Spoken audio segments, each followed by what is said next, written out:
Andy. Today I'm going to try something kind of new, something I've never done before in a video.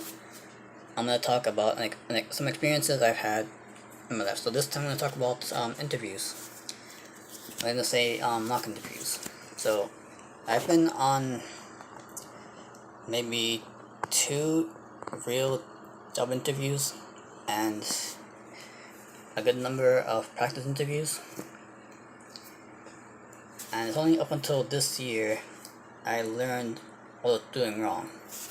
Not this year. Was it this year? No, last year. Up until last year I didn't know what I was doing wrong. So my first mock interview was at a program called the Columbia program. In this program they taught you about job readiness, they taught you how to be independent, how to cook, how to do laundry, how to do different things. And it was a fun program. But at the end of the program, they had this thing where you had to do a mock interview. They told you get your suits from home, bring them, iron them, and you would go on an interview. So while I was doing the interview with this guy, he was asking me questions, and afterwards what I didn't know is that you were supposed to ask them questions. Like, you're supposed to ask them about, is there room for, for example, questions you should ask in the job would be like, is there room for promotions? Will I advance? One not to ask them would be never ask them about benefits. You'll find out about that when you get the job. Next one to ask them would be tell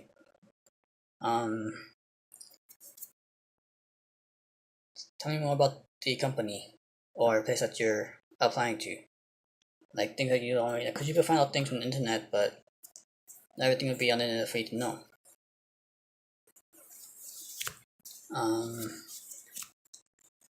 Another one not to ask them would be how much should I get paid? I think it's a bad one to ask them. The other thing it taught you in this program was about the ADA, Americans with Disabilities Act, and basically the act is saying that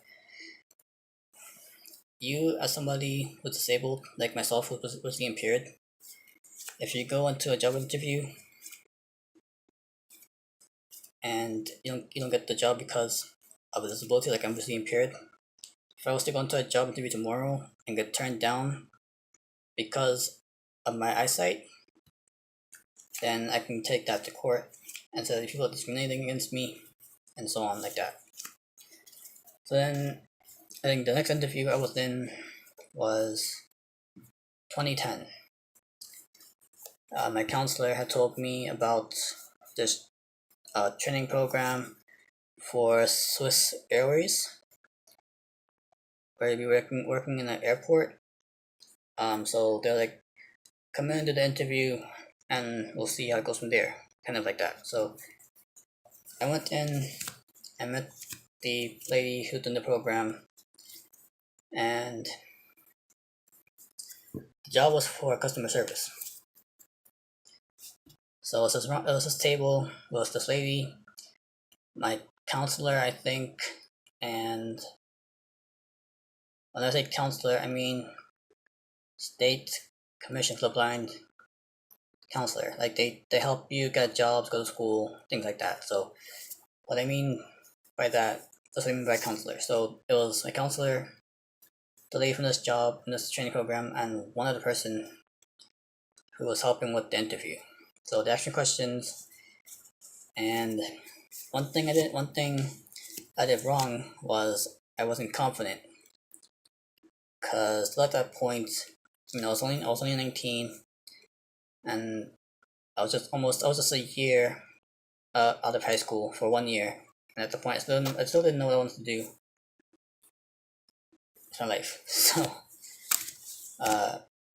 in the interview they asked me, are you sure you want to do customer service? And I'm like, yeah, I guess. They're like, well, Andy, you don't sound confident. So I got turned down for that job.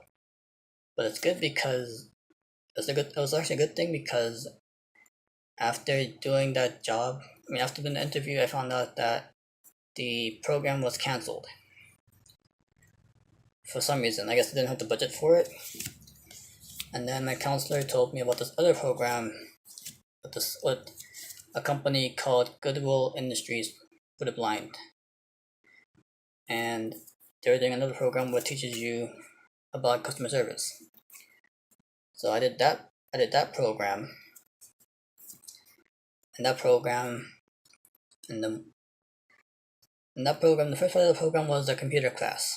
In the morning we did typing, and in the afternoon we do like things like Word, Excel, PowerPoint, Outlook, things like that. And then after a number of weeks, they brought in the customer service specialist, and they would show us slideshows about how to be a good customer service agent, how to handle customers, like how to handle customers. So like, I'm mad because of this and that, and I want a full refund, whatever. Like somebody who's like really, really pissed off and would not want to listen to reason. It's also how to handle that and other customers like that. And then we got to the point where we practiced interviews, and we did mock interviews, and then we got to my second job interview. So I did 2 interviews in 1 year, and they both didn't end up very good. So, so still with this company, Swiss Airways, but I wasn't sure I can't remember what the job was for. But I was in customer service. So they brought in 2 guys from the company to interview me and the other students in this class. So I'm in the room with the 2 guys. They asked me questions. I'm answering the best I could, and then they asked if I have any questions, and I said no, I don't know what to ask.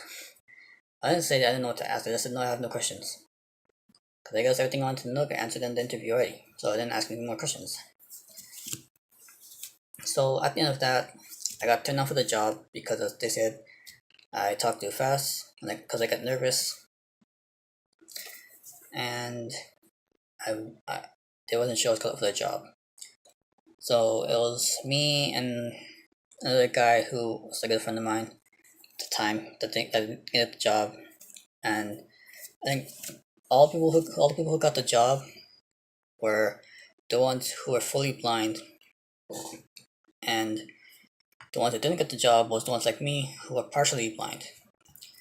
And it turns out that the ones who got the job ended up getting fired because the employer didn't know how to work with people who were blind. They didn't know like how to work with the screen. They didn't know how to give them what they needed, apparently, in the terms of equipment and assistive technology like Zoom Text, Magic. Something like that is like I don't know if I can show right now, but it's like the programs that help us read the computer. People programs that help us read what's on the screen, which I guess I'll demo in a future video. So apparently the ones who got the job and getting fired because of that little problem. So in a way, it's a good thing that I didn't get that job, because I would have been fired too.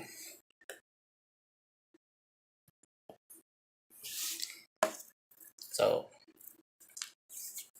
I mean, some people will be like, I didn't get the job, I'm so mad. But in a way, it's a good thing, because you never know what will happen after you get a job. You never know how long you'll have the job for. You never know how long until you get fired.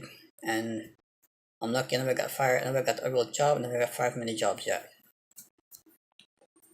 Because I don't know if they have a record of, like, I know that people do background checks, and I think if you get fired many times, maybe that counts against you. I don't know how that whole thing works. But here I am, it's 2017. I got my plus vacation. I'm looking for jobs now, and no luck yet. But it's a good thing and a bad thing too, because I applied to a lot of jobs so far, and the ones I've heard back from rejected me.